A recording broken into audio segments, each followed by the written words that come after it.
మన జీవితంలో అన్నిటిని మించినటువంటిది మన యొక్క ప్రాణం. అదేవిధంగా మన జీవితంలో ఎన్నో కోట్లు, ఎంతో సంపాదన సంపాదించుకోవచ్చు, కానీ పోయిన ప్రాణాన్ని మాత్రం మళ్ళీ తీసుకురాలేము.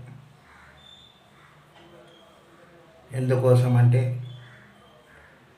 9 నెలలు నిన్ను మోసి కని పెంచిన మీ అమ్మ,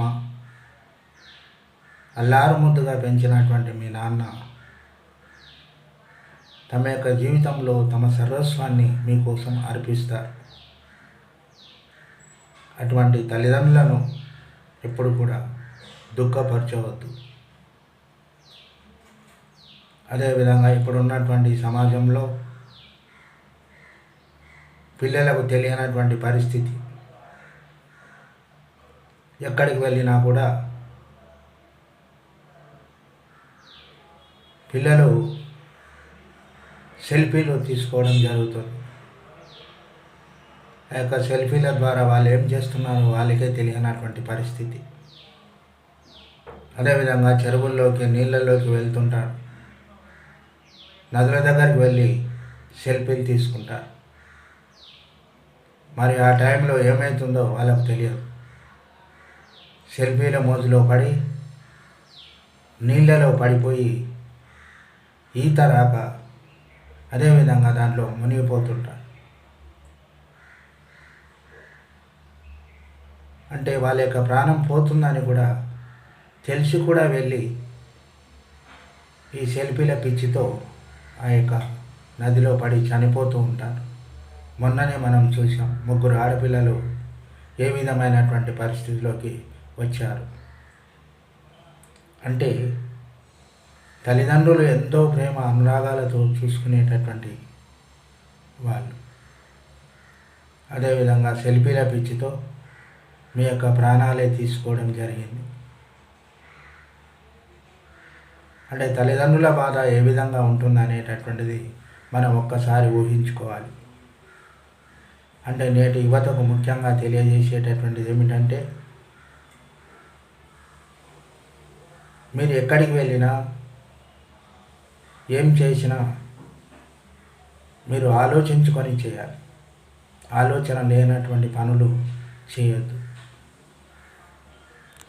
మొన్న చూసుకున్నట్టయితే 3 ఆడపిల్లలు పాపం చూస్తున్నాం కానీ ఆ యొక్క నదిలో కొట్టుకొని పోవడం జరిగింది. దాన్ని చూస్తుంటే మనటువంటి వాళ్ళకి హృదయం ద్రవించిపోతుంది. మరి వాళ్ళని కన్నా తల్లిదండ్రులు ఏ విధంగా బాధపడతారో మనం ఒక్కసారి ఊహించుకోవచ్చు. అందుకోసం నేటి యువతకు ముఖ్యంగా తెలియజేసేటటువంటిది ఇదే. మీరు ఎక్కడికి వెళ్ళినా, ఏ పని చేసినా మీ అమ్మా నాన్నలను గుర్తు తెచ్చుకోవాలి. అదేవిధంగా మీ అమ్మా నాన్నలు ఎంత బాధపడతారో ఒక్కసారి గుర్తుంచుకోవాలి. మీ మీద ఎన్నో ఆశలతో చదివిస్తారు. మీరు మంచి ప్రయోజకులు కావాలని వాళ్ళు ఎంతోమంది దేవతలకు, దేవుళ్ళకు మొక్కుకుంటారు. కానీ మీరు క్షణం కోసం మీ యొక్క ప్రాణాలను పోగొట్టుకోవడం జరిగింది.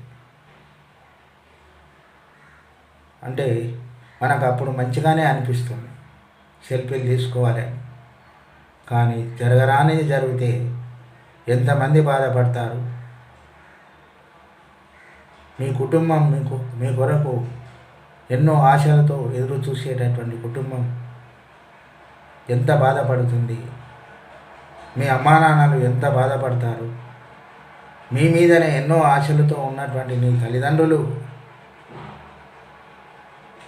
ఎంత బాధపడతారు అనేటటువంటి విషయాన్ని మీరు గుర్తుంచుకోవాలి.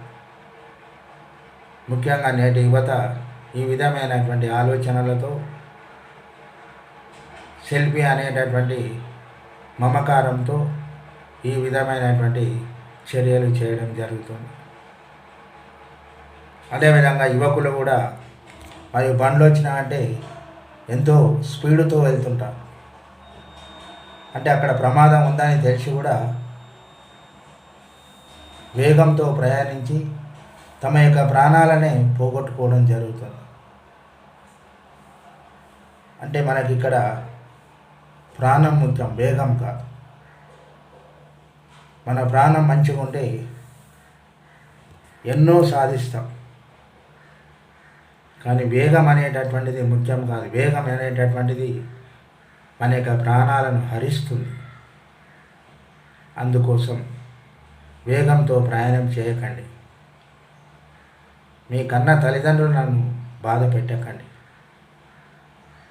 అందుకోసం ప్రతి ఒక్క పని చేసేటటువంటి ముందు మీ యొక్క అమ్మా నాన్నలను ఒక్కసారి తలుచుకోండి.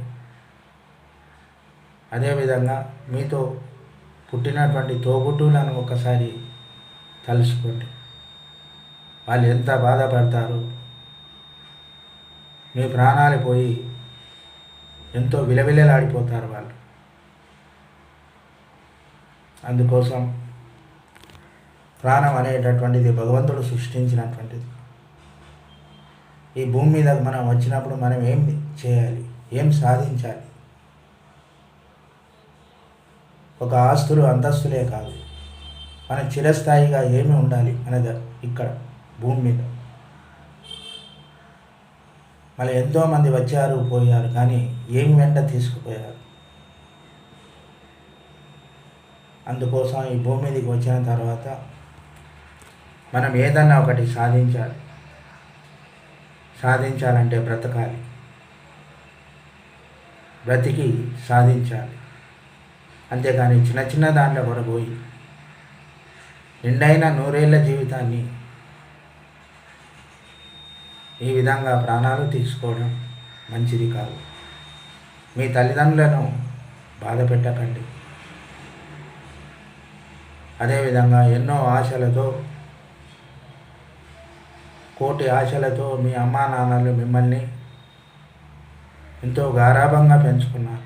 చిన్నప్పటి నుంచి కూడా పెద్దగా అయిన తర్వాత కూడా మా పిల్లలు మంచిగా ఉండాలి, మంచి అభివృద్ధిలోకి రావాలి, మంచిగా చదువుకోవాలి, సమాజంలో మంచి పేరు తెచ్చుకోవాలి, మంచి విజయాలను సాధించాలని మొట్టమొదట కోరుకునేవారు మీ అమ్మా నాన్నలు. మరియు అటువంటి అమ్మా నాన్నల పేరును మీరు మధ్యలోనే తుంచేయకండి. వాళ్ళని ఏ విధంగానైనా కూడా వాళ్ళ యొక్క ఆశలను సాధించేటట్టు చూసేటటువంటి బాధ్యత మీది. ఈ ఫోటోలు, సెల్ఫీలు, పిచ్చులు వదిలేయండి. అదేవిధంగా అబ్బాయిలు అయితే మరీ చెప్పడం, బండ్ల మీద అతి స్పీడ్గా వెళ్ళడం, వెళ్ళి ఎక్కడో కొట్టేసుకోవడం, చనిపోవడం. ఇంకా కొంతమంది అయితే తాగుడుకు బానిసలు కావడం. తాగుడుకు బానిసలై అతి వేగంతో బండ్లను నడపడం వల్ల అతడు ఎక్కడ వెళ్తున్నాడో అతనికే తెలియనటువంటి పరిస్థితి వస్తుంది. అందుకోసం ఇలాంటి ప్రమాదాలు రాకూడదు అనుకుంటే మీరు క్రమశిక్షణగా పెరగండి. మీ అమ్మా నాన్నలు చెప్పినట్టు వినండి. ఆడపిల్లలైనా మగపిల్లలైనా తల్లిదండ్రులకు ఒకటే. ఆడపిల్లలకు తల్లిదండ్రులు మంచి సలహాలు ఇస్తుంటారు. ఎక్కడికి వెళ్ళినా జాగ్రత్త అమ్మ, ఎక్కడికి వెళ్ళినా నీళ్ళలోకి దిగకండి, అదేవిధంగా అందరూ ఉండే చోట ఉండండి అని తల్లిదండ్రులు ఎన్నో జాగ్రత్తలు చెప్తారు. మరి అబ్బాయిలకు కూడా తండ్రి ఎన్నో సూచనలు ఇస్తుంటాడు. ఎక్కడికి వెళ్ళినా జాగ్రత్తగా వెళ్ళురా నాన్న, బండి మీద వెళ్ళినా నిదానంగా వెళ్ళు, అజాగ్రత్తగా వెళ్ళకు అని తండ్రి కొడుకుకు సలహా ఇస్తాడు. మరి పిల్లలు తల్లిదండ్రుల యొక్క సలహాలను పాటించాలి, తల్లిదండ్రుల దీవెనలను పొందాలి. వాళ్ళ యొక్క ఆశయాలను సాధించాలంటే మీరు జాగ్రత్తగా ఉండాలి. మీ యొక్క ప్రాణాలను మంచిగా పెట్టుకోవాలి. అంతేగాని నిర్లక్ష్యంగా ఉండకండి. నిర్లక్ష్యంగా ఉంటే ఏ సమయంలో ఏది జరుగుతుందో మనకు తెలియనటువంటి పరిస్థితి ఈ కాలంలో ఉండింది. అందుకోసం ఎవరిని నమ్మకండి. మీ యొక్క కుటుంబకులను, అదేవిధంగా మీ యొక్క కన్న తల్లిదండ్రులను, మీ తోబుట్టువులను మాత్రమే నమ్మండి. ఎందుకోసమంటే ఈనాటి పరిస్థితులు ఆ విధంగా ఉన్నాయి కాబట్టి. ఇదే యువతి యువకులకు ఇచ్చేటటువంటి చిన్న సందేశం.